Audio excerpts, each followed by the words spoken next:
Baiklah, Assalamualaikum warahmatullahi wabarakatuh. Perkenalkan, nama saya Akbar Baraka dengan NIM M1D1 20004. Di sini saya akan menjelaskan tentang tugas agama di pertemuan 10, yaitu tentang sifat wajib, sifat mustahil, dan sifat harus bagi Allah dan Rasul. Baiklah, langsung saja. Yang pertama itu adalah sifat wajib bagi Allah. Sifat wajib bagi Allah itu yang pertama adalah wujud. Wujud itu artinya ada. Maksudnya Allah adalah zat yang pasti ada. Dia berdiri sendiri dan tidak diciptakan oleh siapapun. Dan tidak ada Tuhan selain Allah. Yang kedua ada kidam. Kidam itu artinya terdahulu atau awal. Maksudnya di sini Allah itu telah ada lebih dulu daripada makhluk-makhluk ciptaannya. Dan apa saja yang telah diciptakannya Allah itu telah lebih dulu ada. Yang ketiga ada baka atau kekal. Maksudnya di sini Allah itu kekal, dia tidak akan punah, dia tidak akan binasa, dan dia tidak akan meninggal atau mati. Dia akan tetap ada selamanya. Yang keempat ada mukhalafatul lil hawaditsi. Artinya berbeda dengan makhluk ciptaannya. Maksudnya di sini Allah itu pasti berbeda dengan makhluk-makhluk yang telah diciptakannya. Dia adalah zat yang maha sempurna, yang maha besar, dan yang maha besar. Tiada satupun yang bisa menandingi dan menyerupai keagungannya. Yang kelima ada hiyamuhu binafsihi, yang artinya berdiri sendiri. Maksudnya di sini Allah Subhanahu wa taala itu berdiri sendiri, tidak bergantung pada apapun dan tidak membutuhkan bantuan siapapun yang ada di dunia ini. Yang keenam ada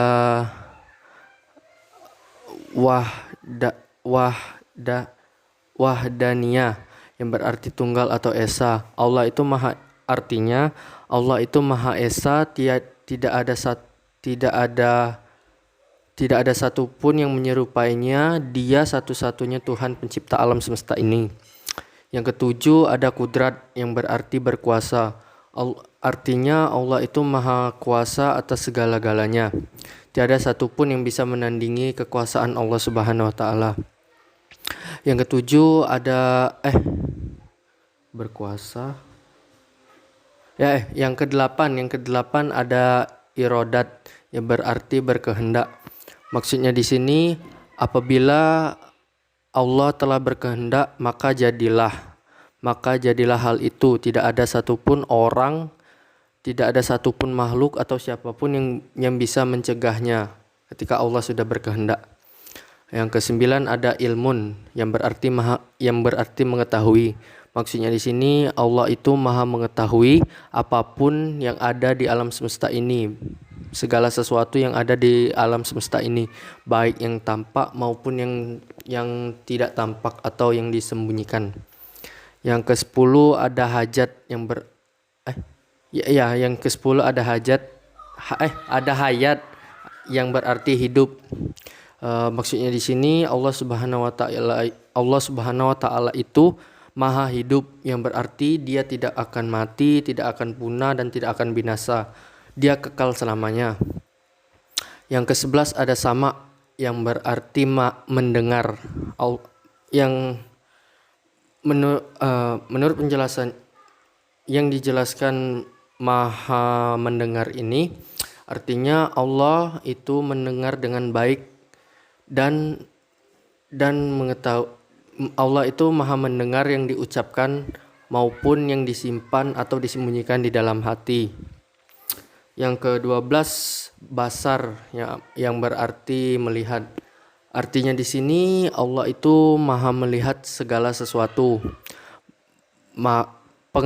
Penglihatan Allah itu tidak terbatas Dia mengetahui apapun yang ada, apapun dan segala sesuatu apapun yang ada di dunia ini. Yang ke-13, ada kolam yang berarti berfirman. Allah itu berfirman, artinya Allah itu berbicara dan berkata secara sempurna tanpa ada bantuan siapapun. Terbukti bahwa adanya firman-firman Allah yang telah diturunkannya dan yang telah diturunkannya kitab-kitab lewat kitab-kitab terdahulu maupun yang sekarang yang lewat nabi dan rasul. Ke-14 ada qadiran yang berarti berkuasa. Allah itu maha kuasa atas segala-galanya yang ada di alam semesta ini. Ke-15 ada muridan yang berarti berkehendak. Maksudnya ialah Allah sudah menakdirkan suatu perkara, maka tidak ada yang bisa menolak kehendaknya. Yang ke-16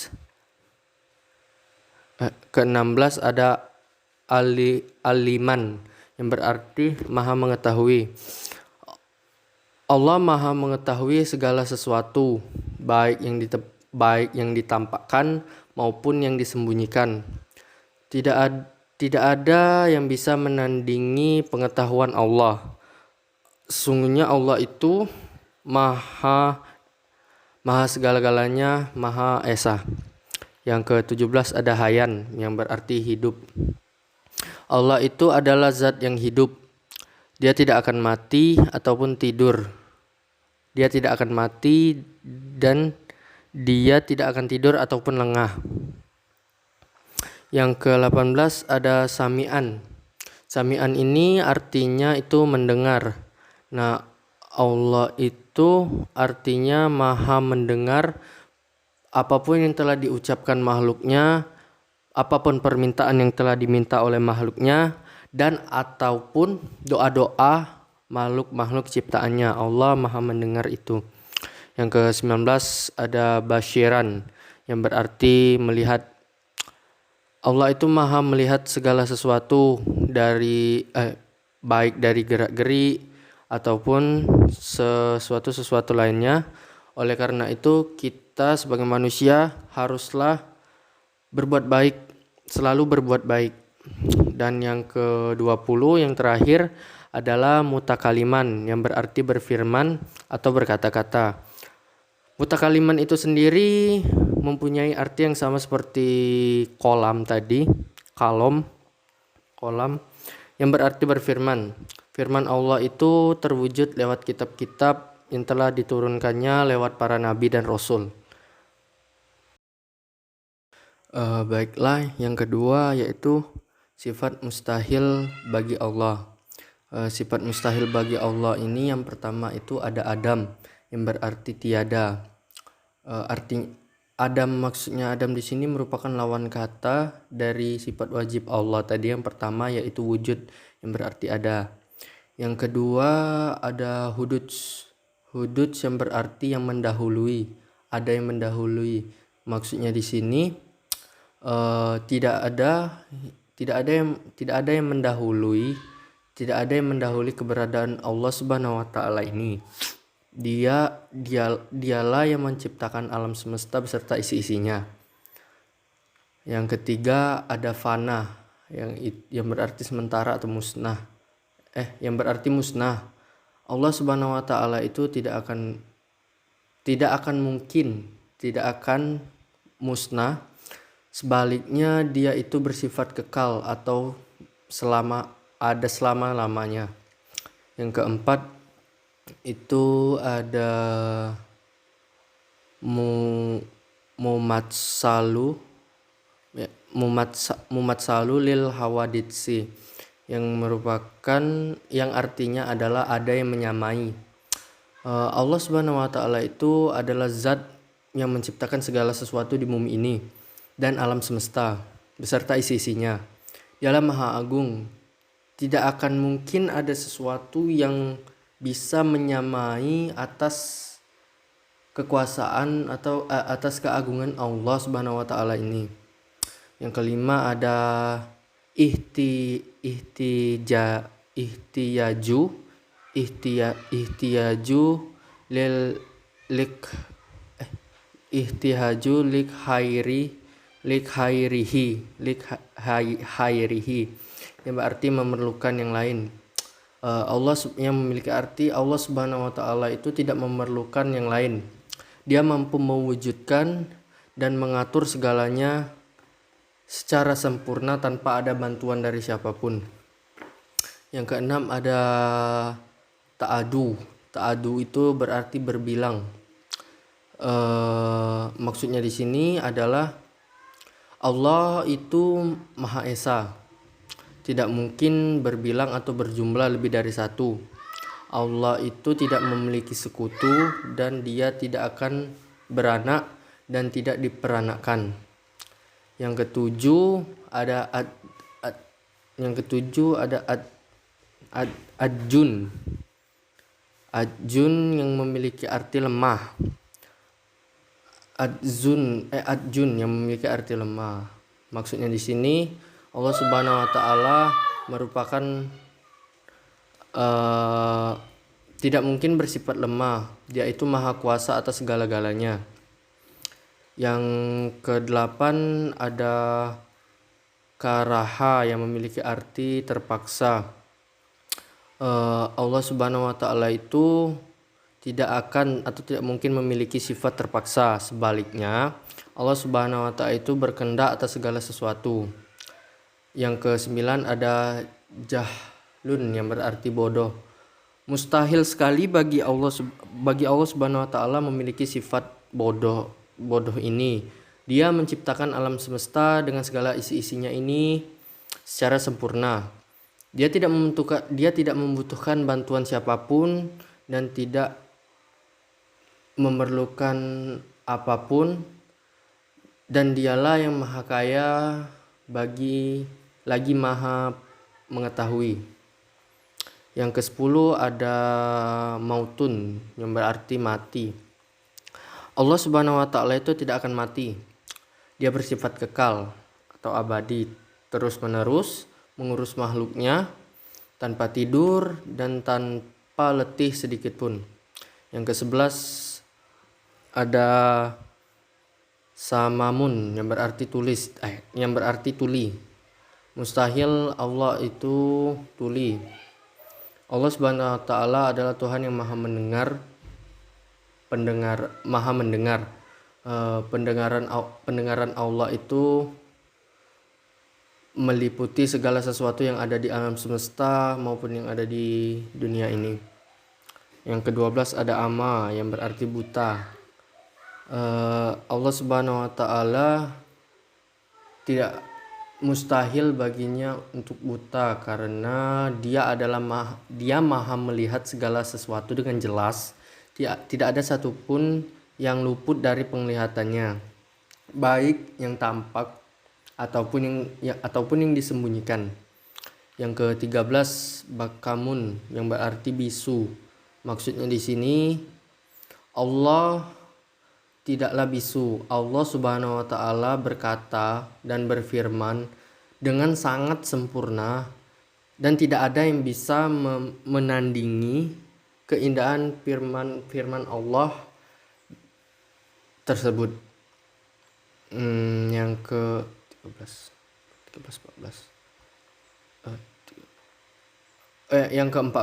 yang ke-14 ada kaunuhu ajian yang berarti zat yang lemah. Mustahil bagi Allah itu memiliki sifat lemah. Allah Subhanahu wa taala itu adalah pencipta alam semesta dan segala isi-isinya. Dia maha kuasa atas segala-galanya. Yang ke-15 ada kaunuhu karihan yang berarti zat yang terpaksa. Allah bukanlah zat yang terpaksa. Dia maha berkehendak atas segala sesuatu. Apabila dia telah berfirman yaitu kun fayakun, maka terjadilah apapun yang dia kehendaki.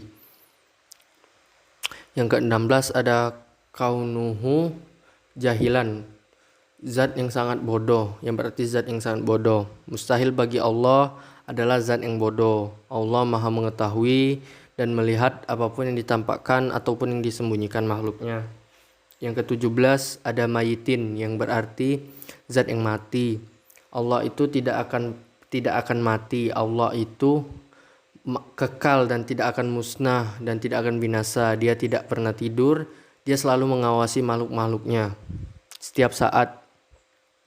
Yang ke-18 ada kaunuhu ashama, yang berarti zat yang tuli. Mustahil Allah itu bersifat tuli. Allah adalah Tuhan yang Maha mendengar. Pendengaran Allah tidak akan terbatas meliputi segala sesuatu pun. Yang ke-19 ada kaunuhu amah, yang berarti zat yang buta. Allah Maha melihat, tidaklah buta. Dia Maha sempurna dengan seluruh keagungannya. Yang ke-20 ada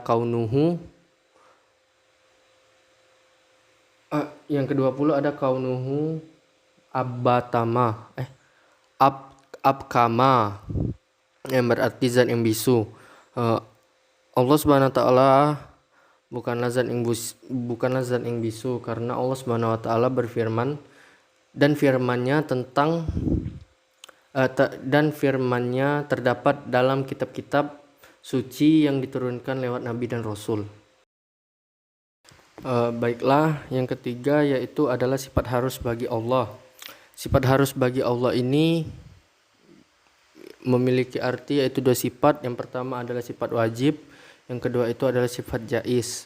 Sifat wajib tadi telah dijelaskan di bagian pertama tadi, dan sifat jaiz Allah memiliki arti boleh. Secara sederhana sifat jaiz itu memiliki arti yaitu boleh. Sifat jaiz Allah ini hanya ada satu, yakni fil kulli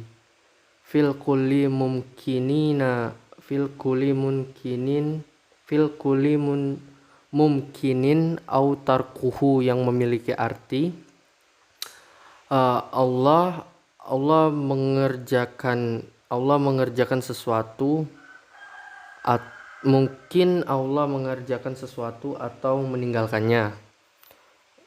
Allah Subhanahu wa taala sendiri menciptakan segala sesuatu tanpa paksaan, sebab Ia memiliki sifat kudrat yaitu kuasa, dan iradat yang berarti berkehendak.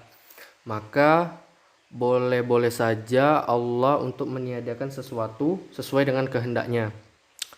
Contohnya saja seperti kebebasan untuk mencipta atau tidak menciptakan sesuatu. Kedua, kebebasan untuk mengatur semua makhluk sesuai yang Ia kehendaki. Baiklah, yang keempat yaitu sifat wajib bagi Rasul. Yang pertama ada sidik. Sidik itu artinya jujur. Yang memiliki arti bahwa Rasul itu selalu jujur, benar dalam setiap perbuatannya ataupun perkataannya. Dia tidak akan bohong kepada Allah Subhanahu wa taala dan tidak pula kepada orang-orang lain dan kepada kaumnya dan kepada pengikut-pengikutnya. Yang kedua ada amanah. Amanah memiliki arti yaitu bisa dipercaya ataupun dapat dipercaya. Sifat ini dimiliki oleh Rasul, yang berarti Rasul itu sudah pasti dapat dipercaya oleh semua makhluk hidup yang ada di bumi ini. Yang ketiga tablik yang artinya menyampaikan.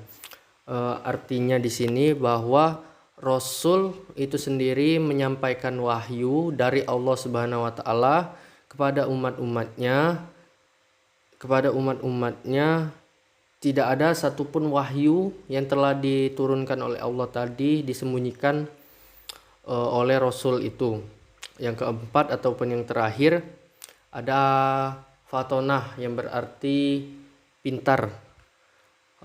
Rasul itu memiliki kecerdasan yang tinggi agar mampu memberikan kaum atau mengajari kaum yang belum berada di jalan Allah dan mengajak mereka untuk berada di jalan yang benar, yaitu jalan Allah yang telah diridhoi. Baiklah, yang kelima ada sifat mustahil bagi Rasul Allah. Yang pertama adalah kizib. Kizib ini berarti bohong atau dusta. Sifat ini merupakan kebalikan dari sidik tadi yang berarti benar atau jujur. Hal ini memiliki arti bahwa Rasul itu tidaklah mungkin seseorang yang mengatakan sebuah kebohongan atau dusta. Yang kedua adalah khianat. Khianat ini memiliki arti berkhianat, yang artinya tidak ada satupun Rasul Allah yang berkhianat terhadap umatnya. Semua wahyu yang telah Allah amanahkan kepadanya akan disampaikan ataupun dilaksanakannya oleh Rasul. Yang ketiga ada hitman. Hitman ini memiliki arti menyembunyikan, adalah lawan kata dari tabligh tadi yang berarti menyampaikan. Setiap Rasul Allah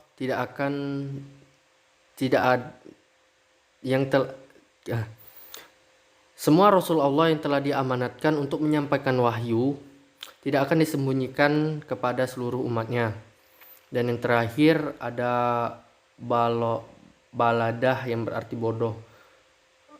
Baladah sendiri memiliki arti bodoh, kebalikan dari fatanah tadi yang berarti pintar. Yang berarti Rasul itu merupakan pilihan-pilihan Allah, manusia-manusia pilihan Allah yang tidak mungkin bodoh sama sekali. Baiklah, yang terakhir yaitu sifat harus bagi Rasul Allah. Sifat harus itu sendiri terbagi menjadi dua, yaitu sifat wajib dan sifat jaiz. Sifat wajib Rasul tadi yang telah dijelaskan tadi, dan sifat jaiz Rasul itu merupakan sifat kemanusiaan, yaitu al-aradul basyariyah, yang berarti Rasul itu memiliki sifat-sifat manusia sebagaimana manusia biasa,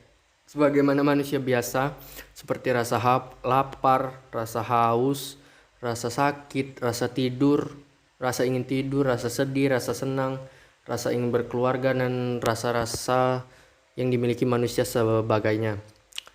Bahkan Rasul itu sendiri dapat meninggal. Dia bukanlah makhluk yang kekal.